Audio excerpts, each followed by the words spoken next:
Assalamualaikum warahmatullahi wabarakatuh. Perkenalkan, nama saya Nada Aulia dengan NIM 21020025. Kembali lagi kepada mata kuliah umum administrasi dan supervisi pendidikan. Nah, kita akan membahas tentang supervisi pendidikan. Nah, pembahasan yang pertama yang akan kita bahas tentang konsep dasar supervisi pendidikan. Di dunia pendidikan di Indonesia, istilah supervisi baru dikenal pada tahun 60-an, di mana supervisi ini secara etimologis berasal dari bahasa Inggris to supervise, atau mengawasi. Selain itu, juga ada beberapa sumber lainnya menyatakan bahwa supervisi berasal dari dua kata, yaitu super dan visi, di mana super berarti lebih dan visi adalah kemampuan melihat. Dalam dunia pendidikan, kepala sekolah digambarkan sebagai seorang expert dan superior, sedangkan guru digambarkan sebagai orang yang memerlukan kepala sekolah. Supervisi dapat diartikan sebagai suatu aktivitas pembinaan yang telah direncanakan untuk membantu para guru dan pegawai serta staf sekolah lainnya dalam melakukan pekerjaan secara efektif sehingga memperoleh hasil yang baik. Manulang 2005 menyatakan bahwa supervisi ini merupakan suatu proses yang diterapkan terhadap suatu pekerjaan yang telah dilaksanakan, bahkan menilai dan mengoreksi pekerjaan tersebut agar sesuai dengan apa yang telah ditetapkan sejak awal. Jadi supervisi juga dapat diartikan sebagai pelayanan yang diberikan kepada guru agar guru dapat menjadi seorang yang profesional dan dapat melaksanakan dan mengerjakan tugasnya dengan baik terhadap peserta didiknya. Taib DKK di 2005. Supervisi merupakan bantuan dari para pemimpin sekolah yang diberikan dengan maksud apa untuk perkembangan kepemimpinan dan keprofesionalan guru-guru dan pegawai serta staf sekolah lainnya. Di dalam mencapai tujuan-tujuan, menurut Adam dan Dick Clay dalam bukunya Basic Principles of Supervision, mendefinisikan supervisi adalah suatu program yang berencana untuk memperbaiki pengajaran. Jadi pengajaran yang dimaksud yaitu proses belajar mengajar. Di sini ada menurut Mulyasa, supervisi itu apa? Supervisi adalah segala usaha pejabat sekolah dalam memimpin guru-guru dan tenaga kependidikan lainnya untuk memperbaiki pengajaran, termasuk menstimulasi, menyeleksi pertumbuhan dan perkembangan jabatan guru-guru, menyeleksi dan merevisi tujuan-tujuan pendidikan, bahan pengajaran, dan metode-metode mengajar serta evaluasi pengajaran. Nah, selanjutnya kita masuk pada alasan rasional pentingnya supervisi pendidikan. Apa itu alasan rasionalnya? Mengapa supervisi itu penting? Adalah untuk perbaikan pengajaran atau pembelajaran, untuk mendukung proses pembelajaran yang bermutu. Hal tersebut juga ditentukan oleh berbagai unsur dinamis yang akan ada di dalam sekolah dan lingkungannya sebagai satu kesatuan sistem. Menurut Townsend dan Butterworth, ada 10 faktor penentu terwujudnya proses pembelajaran yang bermutu.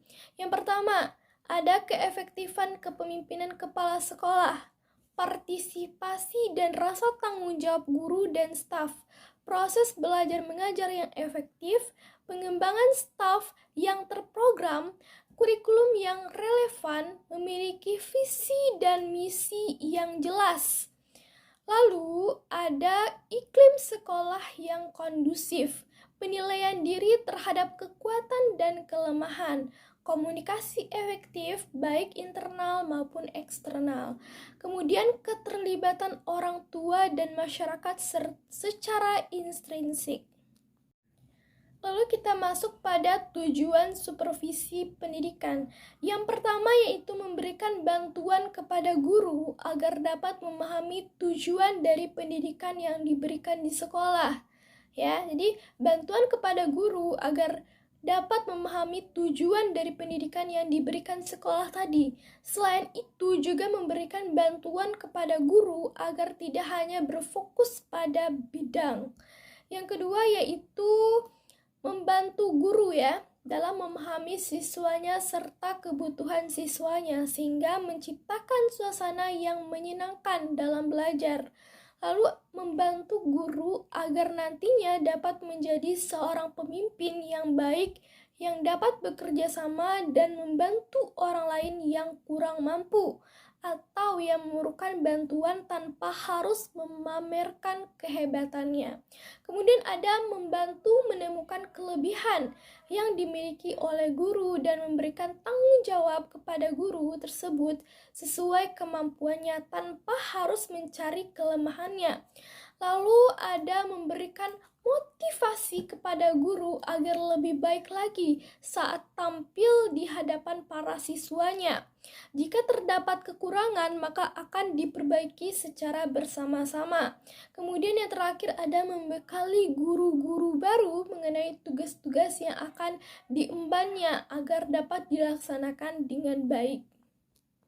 Nah, selanjutnya kita masuk pada fungsi supervisi pendidikan. Menurut Swearengin, terdapat 8 fungsi supervisi sebagai berikut. Yang pertama, mengkoordinasi semua usaha sekolah. Usaha-usaha sekolah meliputi ada usaha tiap guru, usaha-usaha sekolah, usaha-usaha bagi pertumbuhan jabatan, kemudian memperlengkapi kepemimpinan sekolah. Kita masuk pada usaha tiap guru. Jadi guru ingin mengemukakan ide dan menguraikan materi pelajaran menurut pandangannya ke arah peningkatan. Kemudian ada usaha-usaha sekolah. Nah, apa itu usaha-usaha sekolah? Sekolah dalam menentukan kebijakan, merumuskan tujuan-tujuan atas setiap kegiatan sekolah, termasuk program-program sepanjang tahun ajaran. Perlu ada koordinasi yang baik. Kemudian ada usaha-usaha bagi pertumbuhan jabatan. Setiap guru ingin bertumbuh dalam jabatannya. Oleh karena itu, guru selalu belajar terus-menerus, mengikuti seminar, workshop, dan lain-lain. Kemudian yang kedua ada memperlengkapi kepemimpinan sekolah. Kepemimpinan itu merupakan suatu keterampilan yang harus dipelajari dan membutuhkan latihan yang terus-menerus. Lalu kita masuk pada prinsip dasar supervisi pendidikan. Ada menurut Suhartian 2008, supervisi ini memiliki beberapa prinsip. Yang pertama ada prinsip ilmiah atau scientific, di mana berdasarkan prinsip ini, supervisi dilaksanakan harus berdasarkan data yang objektif, di mana data yang diperoleh harus didapatkan dengan observasi yang nyata, bukan didapatkan hanya dengan cerita belaka saja. Kemudian yang kedua yaitu prinsip demokratis.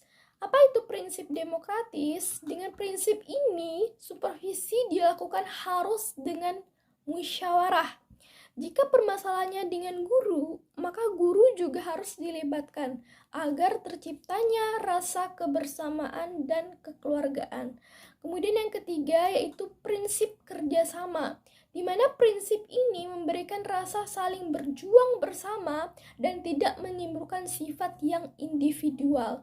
Kemudian ada prinsip konstruktif dan kreatif. Di supervisi ini dapat dilakukan dengan cara yang nyaman dan menyenangkan sehingga mendorong guru agar kreatif dan tidak takut. Jadi kita lihat sedikit soal konstruktif. Tadi yang penting adalah yang digarisbawahi konstruktif kreatif dan akhirnya mengarah pada konteks perbaikan realistik. Berarti sesuai dengan keadaan atau tidak dibuat-buat, yang tidak terlalu idealistik, sehingga memang ada proses bersama dalam rangka memperbaiki segala sesuatu berdasarkan kondisi-kondisi real yang ada di lapangan. Ada juga istilah prinsip positif seperti prinsip progresif, yaitu maju selangkah demi selangkah, dengan mantap. Artinya ada perbaikan demi perbaikan, level-level. Jadi guru-guru yang diberikan layangan dan supervisi ini, mereka tidak berada di satu titik saja yang sama, tapi ada perbaikan demi perbaikan. Selanjutnya kita masuk pada peran supervisi.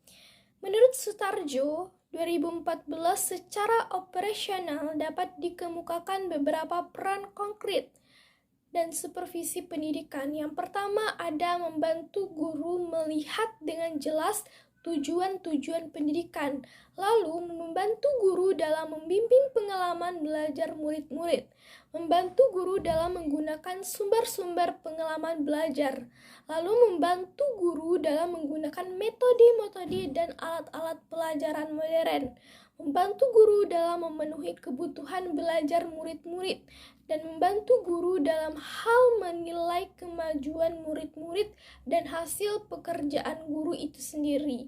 Pendidikan supervisi pendidikan bermakna usaha seorang supervisor untuk mencapai hasil yang diinginkan dengan menggunakan bakat atau kemampuan alami manusia dan sumber-sumber yang dapat memfasilitasinya dengan menekan pada pemberian tekanan dan perhatian yang sebesar-besarnya terhadap bakat alami manusia. Teman-teman pasti sering dengarkan ungkapan life is hard, hidup itu berat. Tapi lebih berat lagi kalau nggak ada cinta. Terus kita mengira bahwa cinta ini maksud adalah cinta yang besar. Cinta yang harus dengan pembuktian yang besar, penuh drama. Padahal enggak loh. Cinta itu bisa hadir di hal-hal kecil dan dari apa aja. Dari senyum misalnya. Sesimpel ada teman nge-tag video yang membuat mereka mengingatmu, atau bisa juga sekedar mengucapkan salam kepada Sang Maha Cinta yang telah memberikanmu banyak nikmat di hari-harimu.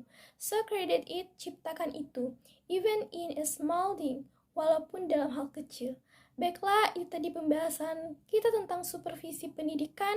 Semoga bisa dipahami ya. Sekian, terima kasih. Wassalamualaikum warahmatullahi wabarakatuh.